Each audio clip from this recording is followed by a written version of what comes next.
Diz assim a palavra do Senhor, Lucas capítulo 1, versículo 35. E respondendo o anjo, disse-lhe: descerá sobre ti o Espírito Santo, e o poder do Altíssimo te cobrirá com a sua sombra.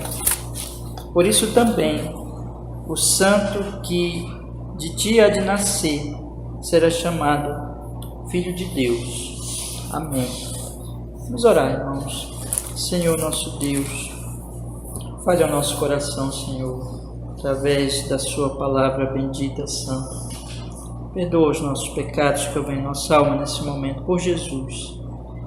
E, Senhor, nos ilumine, nos dirija na leitura deste livro e que sejamos conduzidos à Escritura, ao ensino, Senhor, da sua palavra, em nome de Jesus, Pai, para a nossa edificação, para o nosso bem, para a sua glória, em nome de Jesus, Pai. Abençoa muito estas leituras que estamos fazendo, Senhor. Também as pessoas que vão ouvir pela gravação, em nome de Jesus. Amém.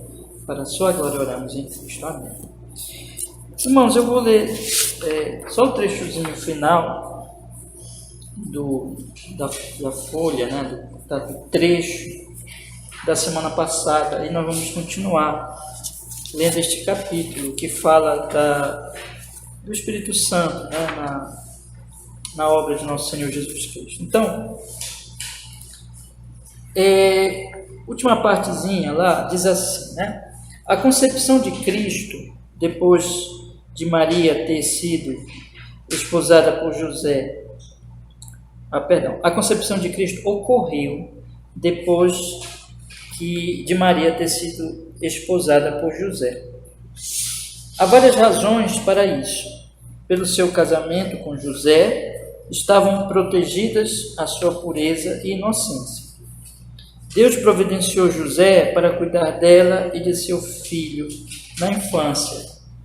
Por esse casamento, Cristo estava protegido do surgimento de qualquer maledicência que sugerisse ser ele ilegítimo. Mais tarde, ao provar por suas poderosas obras quem ele era, a sua maravilhosa concepção pôde ser testemunhada por sua mãe. Antes disso, ela não seria acreditada. José, sendo seu suposto pai, lhe garantiu uma genealogia que comprovava ser ele um descendente de Davi. Assim, portanto, poderia ser visto que a promessa de Deus a Abraão e Davi havia sido cumprida. Mateus traça a sua genealogia por José, ao passo que Lucas traça por Maria, sem a nomear, mas começando pelo pai dela, Eli. Lucas capítulo 3, versículo 23. Através dessa criação maravilhosa do corpo de Cristo, pelo poder do Espírito Santo, preparou-se uma habitação apropriada à sua alma santa. Finalmente, embora sendo feito à semelhança de carne pecaminosa, com todas as enfermidades e fraquezas com que o pecado sobrecarrega nossos corpos, ele mesmo, contudo, não tinha pecado. Desse modo, experimentou perturbação e dor, desgosto e tristeza, sofreu fome, sede e cansaço, mas não enfermidade nem doença. Destas estava absolutamente isento. Então nós temos aqui, meus irmãos, o que, continuando, né, nós vimos como o Espírito Santo atuou na vida, na concepção de Cristo. Assim, em resumo, né, para resumir o que nós lemos semana passada, como as três pessoas da Trindade atuaram nesse nascimento, na vida de Cristo, aqui na sua obra nesse mundo. E o Senhor Jesus, ele se encarnou. Então a obra de Cristo, do Filho, foi se encarnar. Mas a obra do Espírito foi preparar o corpo para Jesus, pela substância, pela carne de Maria, né? Então nós vimos isso semana passada. E aqui, nesse trecho que nós acabamos de ler, e eu li também aqui na Sagrada Escritura, no versículo 35, exatamente isso, né? Que a palavra de Deus diz assim: respondendo, o anjo disse-lhe: descerá sobre ti o Espírito Santo, e o poder do Altíssimo te cobrirá com a sua sombra, por isso também o santo que de ti há de nascer será chamado Filho de Deus. Ou seja, antes de dizer o que eu ia dizer, né? Estou me referindo aqui, li esse versículo para mostrar para os irmãos realmente a verdade disso que eu acabei de dizer em relação ao que nós lemos, que o Espírito Santo operou no ventre de Maria para que ela pudesse ter esse menino. E esse menino, na verdade, era o próprio Filho de Deus. Então, ele se revestiu de humanidade, mas foi o Espírito Santo quem deu a ele este corpo, né, através do ventre de Maria, para que ele pudesse, então, ser homem, 100% homem, sem deixar de ser Deus, né? 100% homem, 100% Deus. Isso que o autor do nosso livro aqui que nós estamos lendo, John Owen, fala no finalzinho do trecho da semana passada, que a concepção de Cristo ocorreu depois de Maria ter sido esposada por José. Ela era noiva, né? Então ela já estava comprometida com este homem. E há várias razões para isso. Pelo seu casamento com José, estavam protegidas a sua pureza e inocência. Deus providenciou José para cuidar dela e de seu filho na infância. Então ela precisava do cuidado de um homem, de José, e Deus providenciou então. E estava ali protegida a pureza e inocência. E por esse casamento, Cristo estava protegido do surgimento de maledicência que sugerisse ser ele ilegítimo, ser ele um filho de fornicação. Mais tarde, ao provar por suas poderosas obras quem ele era e a sua maravilhosa concepção, pôde ser testemunhada por sua mãe. Antes disso, ela não seria acreditada. José, sendo seu suposto pai, lhe garantiu uma genealogia que comprovava ser ele descendente de Davi. Ele diz aqui, irmãos, que, assim, portanto, poderia ser visto que a promessa de Deus a Abraão e Davi havia sido cumprida. Ele cita duas genealogias. A genealogia de Mateus e genealogia de Lucas. E ele dá uma explicação aqui que alguns têm dado, né? Porque existem diferenças entre essas genealogias. Então, de que Mateus traça a genealogia por José e Lucas traça por Maria, né? Então, ele explica assim essas diferenças. Mas, meus irmãos, alguns vão discordar disso, eu pessoalmente também discordo, né? Então eu acho que, na verdade, as genealogias são de José, são por José, mas houve uma diferença de destaques, né, dos antecedentes de Cristo Jesus, por isso que há essa diferença. Mas isso, o mais importante é que as genealogias, elas provam, elas mostram que o Senhor Jesus Cristo é descendente de Abraão, e é descendente de Davi, e cumprindo então Deus a sua promessa. Por isso que as genealogias elas existem, para provar isso. E aí John Owen coloca assim: agora já falando mais mesmo propriamente do corpo do Senhor Jesus, através dessa criação maravilhosa do corpo de Cristo, pelo poder do Espírito Santo, preparou-se uma habitação apropriada a sua alma santa.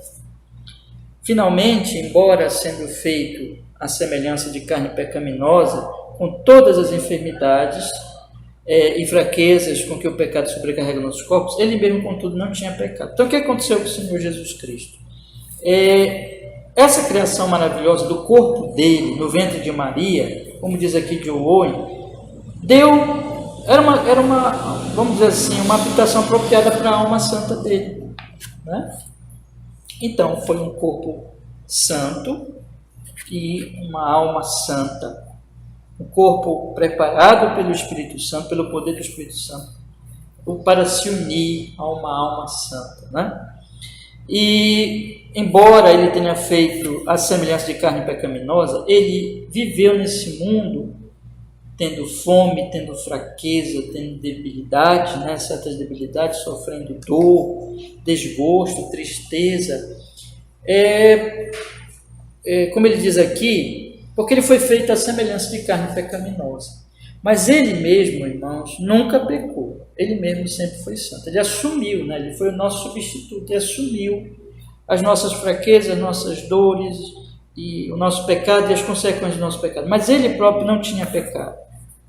E aí ele diz assim: desse modo, experimentou a perturbação e a dor, desgosto e tristeza, sofreu fome, sede e cansaço, mas não a enfermidade nem a doença, destas estava absolutamente isento. Então o Senhor Jesus, ele assumiu mesmo nossos pecados e as nossas dores, os nossos sofrimentos, em que ele experimentou aqui nesse mundo. Mas vamos ver aqui esse outro ponto agora, né? Porque aqui é a conclusão do ponto anterior que nós tivemos lendo semana passada. Mas vamos ver aqui a obra do Espírito Santo no ministério de Cristo. A partir daqui nós vamos ver como foi que o Espírito Santo operou no ministério de nosso Senhor Jesus Cristo, ou seja, quando ele começou a atuar aqui nesse mundo, a operar aqui nesse mundo. Vamos ver. No momento em que a natureza de Cristo foi criada pelo Espírito Santo no ventre da Virgem Maria, ele foi santificado imediatamente, cheio de graça, segundo a sua capacidade de receber. Por não ter sido concebido por geração natural, Cristo não herdou uma natureza pecaminosa. A sua natureza humana foi preenchida com toda a graça pelo Espírito Santo. A segunda obra especial do Espírito Santo quanto à natureza humana de Cristo foi a de equipá-lo para tudo o que ele haveria de fazer como homem, usando a razão e os outros recursos de sua alma. Cristo era capaz de viver uma vida de graça como alguém nascido de mulher, nascido sobre a lei. A sua natureza divina não substituiu a sua alma humana. Sendo perfeitamente homem, ele era levado a fazer o que fazia pela sua própria alma racional, do mesmo modo que qualquer outro homem. Então, o que ele está dizendo aqui, meus irmãos, em primeiro lugar, né, que o Espírito Santo preservou Jesus de qualquer herança pecaminosa, porque Jesus não tinha nada a ver com o pecado de Adão e não herdou a natureza e a queda e tudo aquilo que aconteceu. Porque se fosse isso, Deus nos livre, né, de pensar até isso, nosso Senhor, de ele se misturar com quem impuro e pecaminoso, né? E em hipótese, se fosse esse o caso, não haveria como nós sermos salvos, né? Mas não, ele foi preservado, tinha que ser um santo para morrer por pecadores, porque senão o sangue dele não valeria, né? Um homem pecador não poderia nos salvar, mas ele foi preservado da pecaminosidade porque a natureza humana dele, o corpo dele foi gerado não de forma natural, mas de forma milagrosa pelo Espírito Santo.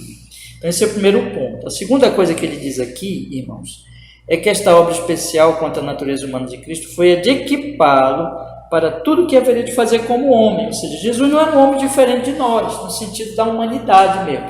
Ele tinha uma diferença, né? Que ele não tinha pecado, nem herdou o pecado de Adão e nunca cometeu e nunca cometeu pecados dele próprio. Não, ele foi sempre santo, puro. Mas ele era homem. E assim, vocês estão aqui agora, né? Vocês estão aqui me ouvindo, eu estou falando, estou pensando, estou lendo, e vocês estão ouvindo, e vocês estão usando a razão de vocês, a reflexão. Vocês têm ouvidos, vocês têm capacidade de ouvir, e o que eu estou falando vai para o cérebro de vocês, e vocês têm capacidade de raciocinar, de pensar, de entender, né, de chegar a conclusões pelo que eu estou falando. Então, vocês são seres humanos. Se eu falar isso aqui para um animalzinho qualquer, o animal pode entender muitas coisas do que nós, pode, por exemplo, saber o nome dele, essas coisas, mas ele não entende doutrina, né? O animal, não adianta você falar de justificação pela fé, de explicar as coisas para ele, não tem capacidade, né? Mas nós, seres humanos, temos capacidade. O Senhor Jesus também tinha. E o que John explica aqui, que a sua natureza humana não substituiu a sua alma humana, ou seja, não é que o Senhor Jesus Cristo, veja, o que é que nós temos dito sempre? Que Jesus é uma pessoa com duas naturezas, que estão unidas, mas elas não se misturam, elas não se perdem, e elas não se convertem uma na outra, né? Então elas continuam unidas na pessoa de Cristo, natureza humana e natureza divina. Então essa natureza humana é uma natureza humana como a nossa natureza humana. A sua natureza divina não substitui a sua alma humana. E ele então foi capacitado pelo Espírito Santo. Como é que o Espírito Santo trabalhou no Senhor Jesus Cristo, né? Na sua natureza humana? É que ele foi equipado para tudo que haveria de fazer como homem. Ele usou a sua razão, usou as suas capacidades humanas, mas ele estava equipado pelo Espírito Santo para usar essas capacidades humanas. Aí ele continua dizendo assim: sendo perfeitamente homem, ele era levado a fazer o que fazia pela sua própria alma racional, do mesmo modo que qualquer outro homem, né? Então, como eu falei aqui, nós pensamos, nós falamos, o Senhor Jesus também. Então não é que a sua alma foi substituída ou a sua razão foi substituída pela natureza divina, não. Ele tinha uma natureza como a nossa, humana, e essa natureza trabalhava como natureza humana, né? Então a razão dele e as capacidades dele. Vamos dar olhar aqui, por exemplo, Lucas capítulo 2, versículo 40, meus irmãos. Abra sua Bíblia, por favor, aí comigo. Então diz assim, olha o que o texto diz aqui. É muito interessante, né, o que diz Lucas capítulo 2, versículo 40. Diz assim a palavra do Senhor. Lucas 2,40. E o menino crescia e era fortalecido em espírito e cheio de sabedoria, e a graça de Deus estava sobre ele. Então veja, ele era um menininho como todos os menininhos. E os meninos crescem. Os meninos crescem mentalmente, crescem fisicamente. Os meninos aprendem. Não é isso? Então o Senhor Jesus Cristo, ele crescia como qualquer menino. Só que diferente de qualquer menino, ele era fortalecido em espírito, ele era cheio de sabedoria. Ele era cheio de graça de Deus, a graça de Deus estava sobre ele, né? Então nisso ele não tinha pecado e o poder do Espírito Santo atuava nele, fortalecendo todas as suas capacidades, os seus dons, lhe dando sabedoria, lhe dando graça. Mas ele era um menino que crescia como todo menino. E aí João continua falando assim: como qualquer criança humana normal, ele cresceu fisicamente, né? 2:52, Lucas também. Olha o que Lucas diz agora no versículo 52 do capítulo 2. E crescia Jesus em sabedoria e em estatura e em graça para com Deus e os homens. Então, ele crescia em sabedoria, em estatura e em graça para com Deus e os homens. Então, meus irmãos, está aqui, né? O crescimento, desenvolvimento do Senhor Jesus na sabedoria, na estatura, na graça, com Deus e os homens. E aí João continua assim: à medida que crescia, tornava-se forte espiritualmente. Ele crescia em sabedoria, em estatura e no favor de Deus e dos homens. Tudo isso está descrito em Isaías 11, do capítulo 1, Isaías 11, do verso 1 ao verso 3. E o seu crescimento em graça e sabedoria era obra do Espírito Santo. A natureza humana de Cristo era capaz de aprender novas coisas que antes desconhecia. Isso também era obra do Espírito Santo. Então eu queria ler outro texto com vocês aqui, que está em Hebreus, capítulo 5, versículo 8, meus irmãos. Vamos ler aí, por favor. Hebreus, capítulo 5, versículo 8.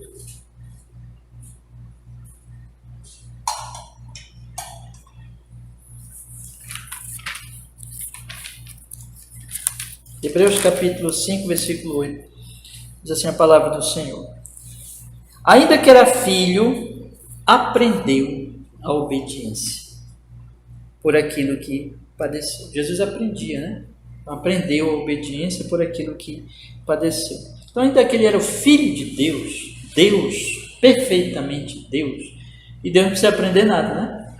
Mas ele aprendeu, ele era homem, como todo homem, ele cresceu, ele se fortaleceu, ele aprendeu. Então, John Owen coloca aqui, assim, dessa forma, né? A sua natureza humana era capaz de aprender novas coisas que antes desconhecia. Eu queria ler mais um texto aqui, Marcos, capítulo 13, versículo 32.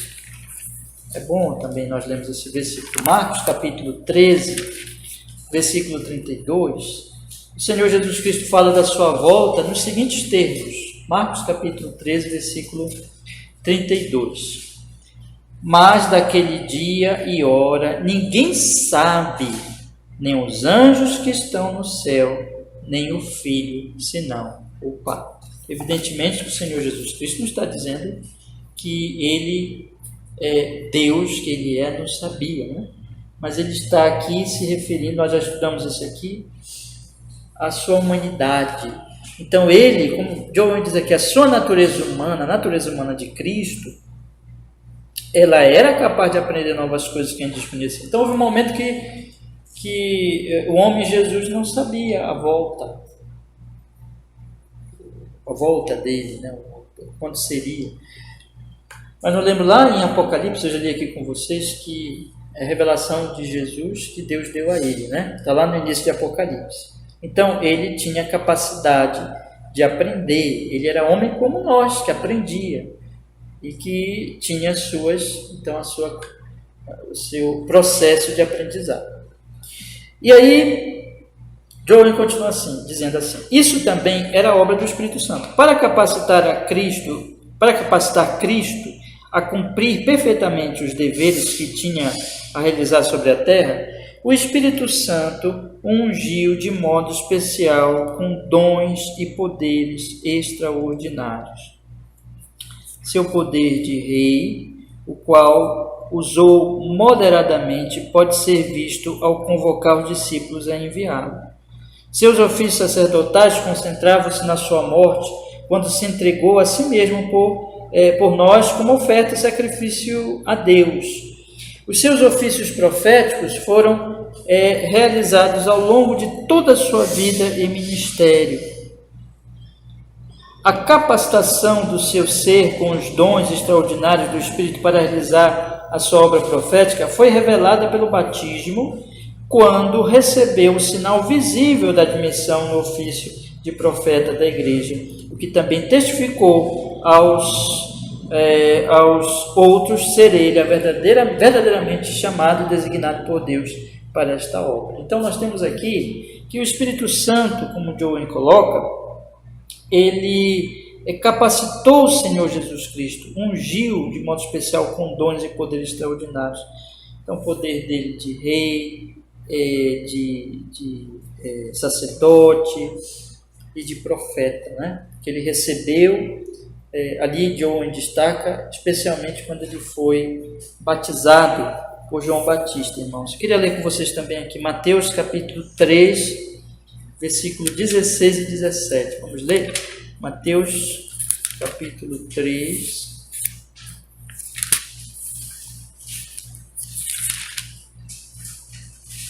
Versículo 16 e 17, que diz assim: Sendo Jesus batizado, subiu logo da água, e eis que se lhe abriram os céus, e viu o Espírito de Deus descendo como pomba e vindo sobre ele.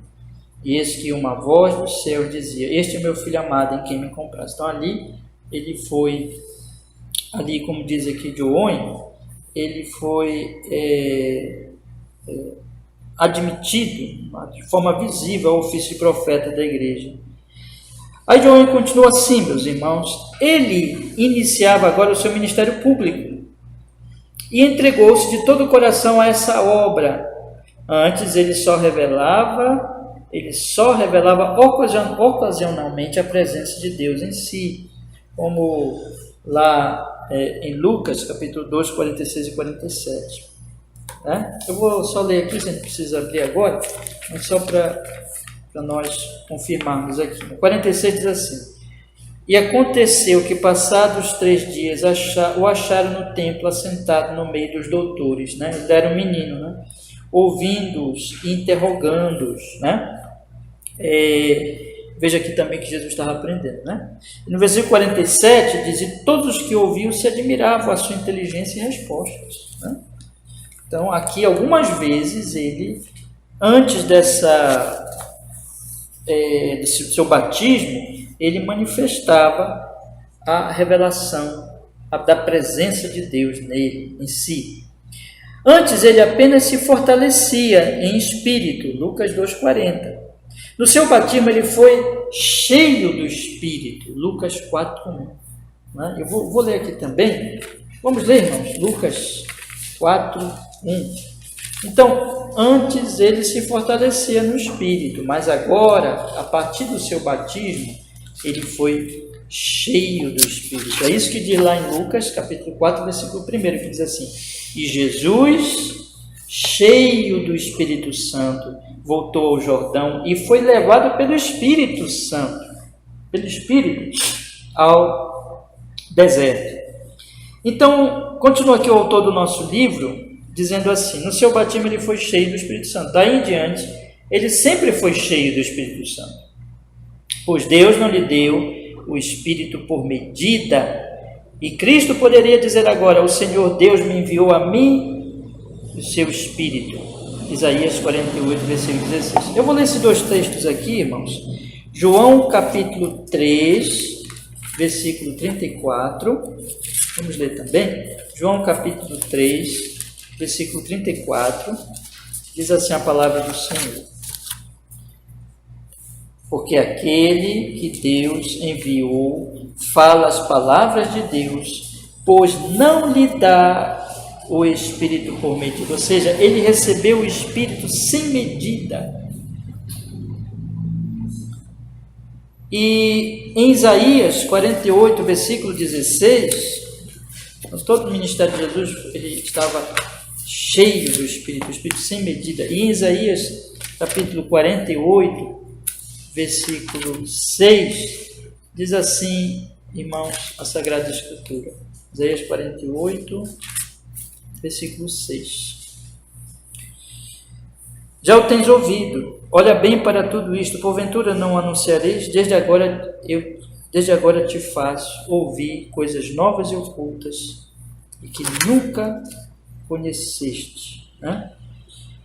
Isaías 48, versículo 16, eu li errado, irmãos, perdão, 16, que diz assim: chegai-vos a mim, ouvi isto, não falarei em segredo desde o princípio. Desde o tempo em que aquilo se fez, eu estava ali, e agora o Senhor Deus me enviou a mim e o seu Espírito.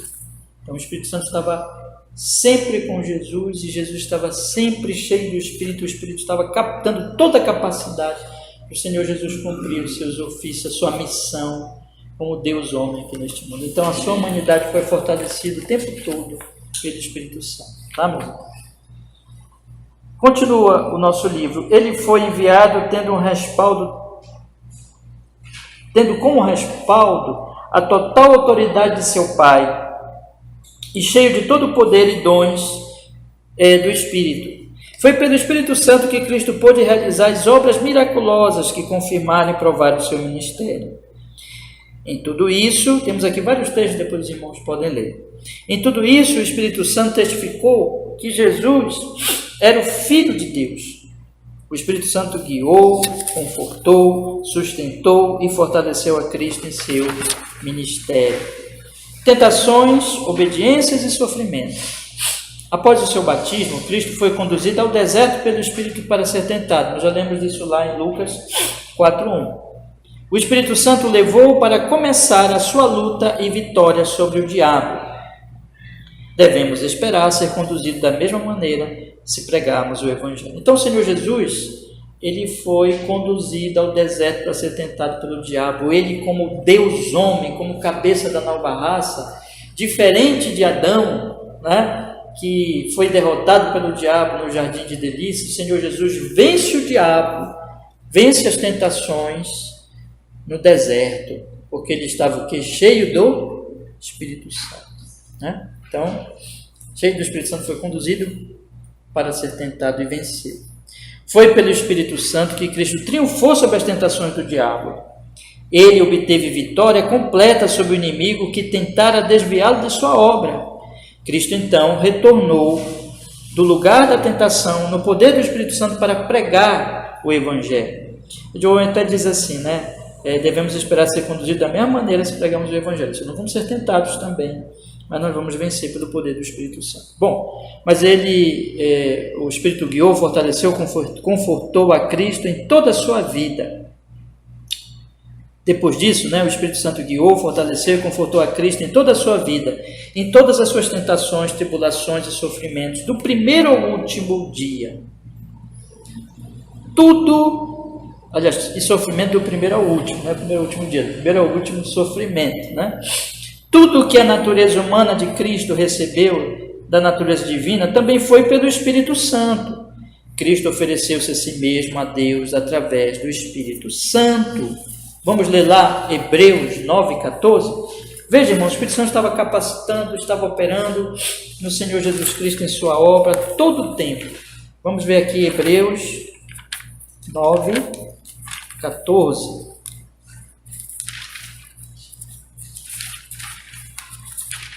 Diz assim a Sagrada Escritura, Hebreus 9,14. Quanto mais o sangue de Cristo, que pelo Espírito Eterno se ofereceu a si mesmo imaculado a Deus, purificará as vossas consciências das obras mortas para servir ao Deus vivo? O que ele está dizendo? Que Jesus se ofereceu pelo Espírito Santo, o Espírito Eterno. Então, é isso que de hoje está dizendo aqui. Ele está dizendo que tudo que a natureza humana de Cristo recebeu da natureza divina também foi pelo Espírito Santo. Cristo ofereceu-se a si mesmo através do Espírito Santo. Cristo santificou-se, consagrou-se, dedicou-se a Deus para ser oferta pelo pecado. Cristo foi ao jardim do Getsemane por sua livre vontade. Isso simbolizava o trazer do cordeiro à porta do tabernáculo para ser sacrificado. Nós estamos estudando isso aqui, né? No estudo do Evangelho de João. Como ele foi voluntariamente para o sacrifício, se entregar no jardim, onde ele sabia que Judas iria achá-lo. No jardim, ele se entregou para ser levado ao matadouro. Lá também ofereceu a si mesmo a Deus com grande clamor e lágrimas. O Espírito Santo fortaleceu e amparou a Cristo através de todo o seu vitupério e sofrimento, até o momento em que rendeu o seu espírito à morte. Então o Espírito Santo esteve com ele, irmãos, fortalecendo aquele homem Jesus o tempo todo, até que ele se entregou à morte na cruz do Calvário. Não é apenas a morte de Cristo considerada meramente como uma punição que nos livra do pecado, é a sua obediência até a morte. Esta foi a verdadeira oferta de si mesmo através do eterno Espírito de Deus. Foi isso que tornou a sua morte e sofrimentos eficazes para a salvação dos pecadores. Então veja que ele está dizendo aqui um detalhe muito importante para a eficácia da morte de Jesus Cristo por nossos pecados. Que não é apenas a sua morte considerada meramente como uma punição que nos livra do pecado, é a sua obediência até a morte, né? Então é porque ele ofereceu uma oferta de si mesmo através do Espírito Santo. Isso tudo o Espírito Santo estava atuando nele para que ele fosse obediente até a morte. É isso que tornou a sua morte e seu sofrimento eficazes para a salvação de pecadores. Se ele não fosse obediente, esta morte não seria uma morte eficaz, porque seria a morte de um pecador, né? Deus nos livre de pensar, né, que Jesus pecaria, mas aqui o fato é que a sua obediência tornou, conforme de hoje diz aqui, não é apenas a morte de Cristo considerada meramente como uma punição que nos livra do pecado, mas é a sua obediência até a morte. O último ponto aqui, meus irmãos, para nós encerrarmos nesta noite, e aí nós vamos continuar semana que vem, Deus permitir, continuando a ler este ponto agora. Mas o próximo ponto que ele fala é o seguinte: as principais graças do Espírito foram reveladas ao longo de toda a vida de Jesus Cristo. Ele diz assim: a primeira e a principal graça que observamos foi o amor pela humanidade e a compaixão pelos pecadores. Mas o que o moveu mais do que tudo foi o seu indizível zelo e grande amor pela glória de Deus. Isso foi demonstrado de duas maneiras. Primeiro, pela revelação da justiça, santidade e severidade de Deus contra o pecado, né? E então também por meio de suas obras de graça e amor. Uma obra, uma outra graça principal foi a sua santa submissão e obediência à vontade de Deus. Ainda outra graça principal foi a sua fé e confiança em Deus, por meio de que, com fervorosas orações, clamores e rogos, lembrou a Deus as suas promessas com respeito a si mesmo e ao pacto que Cristo estava selando agora com seu sangue. Então, todos isso foram graças, irmãos, que o Espírito Santo concedeu a Jesus e que foi sendo revelado ao longo do ministério e da vida de nosso Senhor. Seu amor, compaixão, como principal graça, né, revelada. Mas o que moveu mesmo a ele foi porque o tempo todo ele queria que Deus Pai fosse glorificado nesta obra. E aí também ele cita outras graças aqui, irmãos. A sua submissão à vontade de Deus e a sua fé. Jesus tinha uma fé perfeita. Jesus, e nesta fé, ele fez fervorosas orações e clamores, lembrando ao Pai das suas promessas. Ele cria no Pai. Com respeito a si mesmo, é o pacto que estava selado. Continua assim o nosso autor. Em tudo isso, foi grandemente socorrido pelo Espírito Santo para sair vitorioso de todos os terríveis assaltos do inimigo. Portanto, no decorrer de toda a sua terrível provação, a sua fé e confiança em Deus foram vitoriosas, mesmo quando ele, levado a clamar, Deus meu, por que me desamparaste? Os seus inimigos o reprovaram, mas a sua fé permaneceu firme, como profetizara Isaías. Os sofrimentos e a morte de Cristo selaram um pacto com Deus. O sangue que ele verteu foi o sangue da aliança. Ele o derramou para que todas as bênçãos da aliança pudessem ser concedidas aos eleitos de Deus.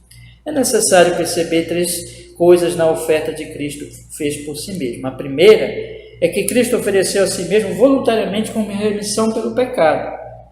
Foi espontaneamente que se submeteu à vergonha e crueldade que os homens lhe infligiram, que se submeteu a ser condenado injustamente e a ser tratado como um criminoso condenado pela sentença da lei. Foram essas coisas que, procedentes da dignidade de sua pessoa, tornaram eficaz o seu sofrimento e morte. Sem elas, a sua morte e o derramar de sangue não haveriam de constituir a oferta satisfatória pelo pecado. Foi a obediência de Cristo que tornou a sua oferta de si mesmo em oferta e sacrifício a Deus em aroma suave. Efésios 5:2. Deus ficou completamente aprazido com esses grandes e gloriosos atos da graça e obediência em Jesus Cristo, que sentiu um aroma de descanso por aqueles por quem Cristo se ofereceu. Deus agora não mais se iraria contra eles, não mais os amaldiçoaria. Então, a obediência de Jesus. Semana que vem nós vamos continuar. Então, aqui é o primeiro ponto, né? Aí nós vamos continuar desse primeiro ponto e ver os outros, como ele coloca aqui, 3 coisas na oferta de que necessário perceber 3 coisas na oferta que Cristo fez de si mesmo. Semana que vem nós vamos falar dessas 3 coisas. Mas o ponto aqui, irmãos, é o seguinte, é que nós vemos que o Espírito Santo esteve no nascimento de Jesus. Jesus se desenvolveu e o Espírito Santo deu a ele toda a capacidade para esse desenvolvimento. No dia do batismo, o Espírito Santo o encheu plenamente, ele passou a ser cheio do Espírito Santo. E de plena capacidade do Espírito, ele não tinha o Espírito por medida, mas ele estava plenamente cheio do Espírito para cumprir toda a sua missão. O Espírito Santo fortaleceu o tempo todo e o Espírito Santo, então, irmãos, o acompanhou até a sua entrega na morte. O Espírito Santo esteve dando capacidade ao Senhor Jesus. O Espírito Santo foi revelando graças através do Senhor Jesus Cristo, o amor, como ele coloca aqui, a compaixão e, acima de tudo, mais que tudo, o seu indizível zelo pela glória de Deus. Amor, zelo e grande amor pela glória de Deus. Ele era justo, mostrava a justiça, santidade e severidade de Deus.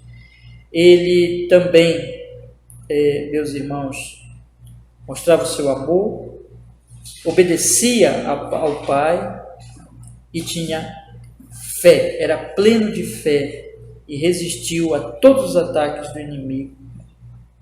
Foi, então, pelo poder do Espírito Santo que ele manifestou essas graças e foi vitorioso pela obra da nossa salvação. Eu queria encerrar, então, sempre colocando para vocês essa meditação, né, irmãos? Irmãos amados, o nosso Salvador Jesus, ele veio aqui morrer por nossos pecados. Veio tirar a nossa miséria, vergonha, dor, maldição e inferno. Ele se tornou homem como nós. E ele foi um homem sem pecado desde o início. Perfeito em todas as suas obras. E ele, na sua obediência, se tornou um sacrifício suficiente pelos nossos pecados. Hoje nós podemos ter certeza de salvação, de perdão, por causa dele, né? E por trás de toda essa obra estava o Espírito Santo. O mesmo Espírito Santo que está aqui conosco hoje, movendo o nosso coração, para que nós ouçamos essa mensagem, oremos agora, né? É o mesmo Espírito Santo que estava operando no Senhor Jesus e que o capacitou para cumprir a sua obra perfeitamente. Então eu pergunto para vocês, não devemos ser gratos por isso, né, meus irmãos? Devemos meditar muito nisso. Eu acho que nós pensamos pouco nessa grande e gloriosa obra de Jesus, mas nós estamos tendo oportunidade aqui de pensar, de meditar, de nos alegrar e de confiar no Senhor e sermos gratos a Ele pelo que Ele fez por nós. Então vamos pensar assim: o Pai enviou o Filho, nos elegeu e enviou o Filho veio e se encarnou, e o Espírito Santo fez o corpo de Jesus e capacitou Jesus para cumprir a sua obra. Então vamos nos alegrar. Vamos seguir adiante, irmãos, na fé nesse Deus maravilhoso. Seguindo o exemplo do próprio Jesus, como nós lemos aqui, né, que ele não deixou de crer. Nós vamos ser tentados. O mundo é muito difícil. O diabo está aí. A nossa carne continua nos levantando contra nós. Mas nós temos a vitória por meio do Senhor Jesus Cristo. Vamos crer, vamos prosseguir, vamos perseverar no Senhor Jesus. Amém? Vamos fazer uma oração agora, pedir que Ele nos abençoe, meus irmãos. Senhor, muito obrigado. Nós estamos tendo aqui o privilégio, a oportunidade de estudar essas verdades tão gloriosas, Senhor.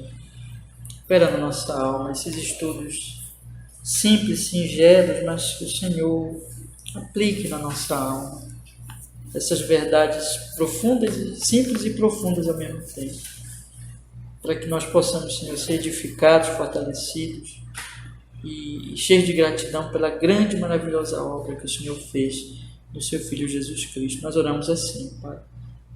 Louvado e agradecido seja o nome do Senhor, hoje e sempre. Amém.